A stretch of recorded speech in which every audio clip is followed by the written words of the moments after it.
welcome James Mason to the...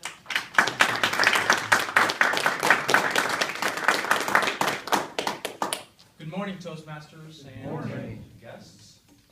This morning I want to talk about how to be successful in Toastmasters, or as I like to call it, 8 simple rules.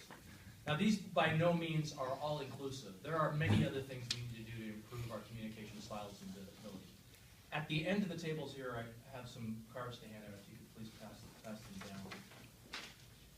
These, I just wanted you to have these in hand, because these are just some things I think will really help us do what we do as far as I said, help build our professional development and our communication skills. First of all, you need to speak as often as possible.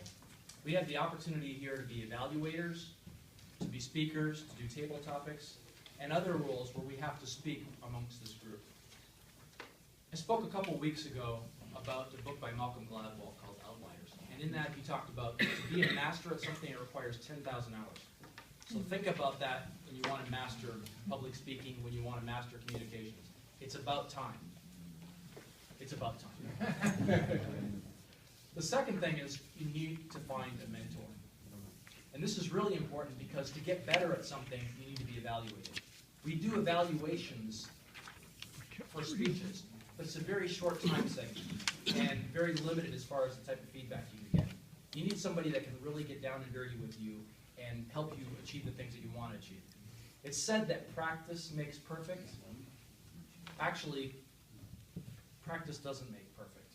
It builds skills that you might not necessarily want to have. A good example for me is I played guitar for probably 12 years. And I taught myself to play. I think I'm pretty good. I can play just about anything I can hear by ear. I thought, you know what, I want to mix things up. I want to get better. So I took jazz guitar lessons. Boy, am I a horrible guitarist. I had to start all over again. My hand, my fingering, the way my fretboard use was horrible. Everything about it. So that's to say, you need someone that can give you feedback on how you're connecting with your audience, what your speech topics are, and whether you're hitting that well. The other thing is Raul's rule here. This is one of the most powerful things that we have in this club, and that's being able to videotape speeches. But I'd like to take it one step further. A really good way to practice your speeches is either to videotape them or audio tape them. And the reason being, for most of us, the way we write and the way we speak are completely different. And this allows you to really see and connect. And that brings me to the next item. And that's that you need to speak as often as possible. And the reason being, I'm sorry, let me backtrack, next one. You need to pretend that you have different audiences. One challenge that we have here is we have the same group of people, same expectations. We're going to be welcoming and supportive of you. You need to think about approaching your speech like maybe some of the speeches that you may give may be something you need to provide on the outside, maybe in business or something else.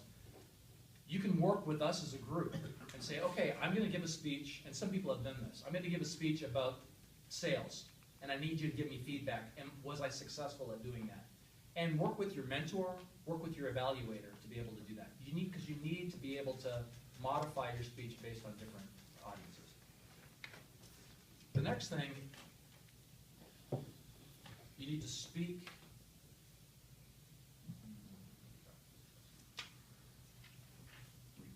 You need to repeat your speeches. The challenge that we have is we just give a speech one time. And it doesn't really give you the opportunity to hone that speech. So I would encourage you, if you have an opportunity within the Communicator's Manual or any other type of opportunity, to recycle that speech, but do something better, do something different, and add to that to make it a more powerful speech. The other thing is, you need to speak to other groups. And we all have relationships and through at least one degree of separation with other Toastmasters clubs. Visit another club and offer to do a speech there. There's something that kind of gives you a kick in the pants when you have to get up in front of people that you're not familiar with. And that's really about being successful about speaking, being able to appeal to any audience and understand what that audience's needs are. Now that next thing, number 7. You need to And this accomplishes number 5 and number 6, because by entering competitions, you're experiencing a different audience, number 1. Number 2, you have an opportunity to repeat your speech, and that allows you to get better at what you're doing. So those are 1 through 7, things that I think are very important for you to be able to develop your public speaking skills. And if you'll notice, most of them involve interaction with the audience, with a mentor, with someone else. And as Wayne likes to put it, public speaking is one of the few performing arts that requires an audience. It requires feedback. It requires other people. So the more we focus on that and develop that, the better we can be at what we do. Finally, experiment. You know, as I said, we've got a welcoming group here. We know each other. We'll give each other feedback.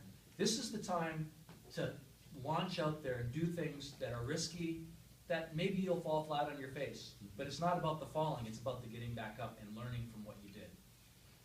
Anything from juggling to using humor if you don't think you're funny. Step outside your comfort zone. Do those things here and be better at what you can do. For you, these are my 8 simple rules to help you be better accomplished at communicating and be a better Toastmaster. Thank you very much.